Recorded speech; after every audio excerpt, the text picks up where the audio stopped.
തിരുവോണമാണ്. ആദ്യം തന്നെ എല്ലാവർക്കും എൻ്റെയും എൻ്റെ ചാനലിൻ്റെ വക ഹൃദയം നിറഞ്ഞ ഓണാശംസകൾ നേർന്നുകൊള്ളുന്നു. അപ്പം എന്തായാലും ഓണസദ്യ നമ്മളൊക്കെ കഴിക്കുന്നുണ്ട്. അപ്പം നമ്മുടെ മിണ്ടാപ്രാണികൾക്കും കൂടെ കുറച്ച് ഓണസദ്യ കൊടുക്കാമെന്ന് കരുതി വാഴയില വെട്ടാൻ വേണ്ടി ഇറങ്ങിയതാണ്. അപ്പം നല്ലൊരു വാഴയില വെട്ടി നമ്മുടെ പൂച്ചക്കുട്ടന്മാർക്ക് ഇന്ന് ഓണസദ്യ കൊടുക്കാൻ പോകണം. അവർക്ക് ഇഷ്ടപ്പെട്ട ക്യാറ്റ് ഫുഡ് കൂട്ടുകറി പോലെ സെറ്റ് ചെയ്തിട്ടുണ്ട്.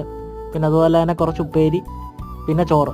പിന്നെ സാധാ ചോറ് മാത്രമായിട്ട് കൊടുത്തു കഴിഞ്ഞാൽ ഉമ്മാർ ഇത് കഴിക്കത്തില്ല. അതുകൊണ്ട് ഞാൻ കുറച്ച് നോൺ വെജും കൂടെ ആഡ് ചെയ്തിട്ടുണ്ട്. ആരും പൊങ്കാല ഇടാൻ വരണ്ട, അവർ കഴിക്കുന്നതല്ലേ നമുക്ക് കൊടുക്കാൻ പറ്റും. അപ്പോൾ അത്ര സെറ്റ് ചെയ്തിട്ടുണ്ട്. കൊണ്ടുവെക്കേണ്ട താമസം മാത്രമേ ഉള്ളായിരുന്നു. എല്ലാവരും എത്തിയിട്ടുണ്ട്. ഇപ്പോൾ ഉണ്ടായ കുഞ്ഞുങ്ങൾ ചോറ് തിന്നാറായിട്ടില്ല, ആയെങ്കിൽ അവർക്കൂടെ കൊടുക്കാമായിരുന്നു. അപ്പം അവർക്ക് അടുത്ത ഓണത്തിന് നമുക്ക് എല്ലാം സെറ്റ് ചെയ്ത് കൊടുക്കാം. ഇവരിപ്പോൾ നല്ലപോലെ എല്ലാം കഴിക്കുന്നുണ്ട്. ഇടയ്ക്ക് കുറുമ്പാണ് ഇച്ചിരി പ്രശ്നം, ബാക്കി ആരും കുഴപ്പമൊന്നുമില്ല, നോർമലായിട്ട് നിന്ന് ഫുഡ് കഴിക്കുന്നുണ്ട്. അപ്പം ഇതുപോലത്തെ ചെറിയ ചെറിയ കാര്യങ്ങൾ ചെയ്ത് അവരെയും കൂടെ സന്തോഷിപ്പിക്കാൻ വേണ്ടി എല്ലാവരും ശ്രമിക്കുക. അപ്പം നമ്മൾ കൊടുത്ത ഫുഡുകളെല്ലാം നല്ലപോലെ കഴിച്ചു. ഇവനാണെങ്കിൽ ഇപ്പോഴും നിൽക്കുകയാണ്. നമുക്ക് അടുത്ത വീഡിയോയിൽ വീണ്ടും കാണാം.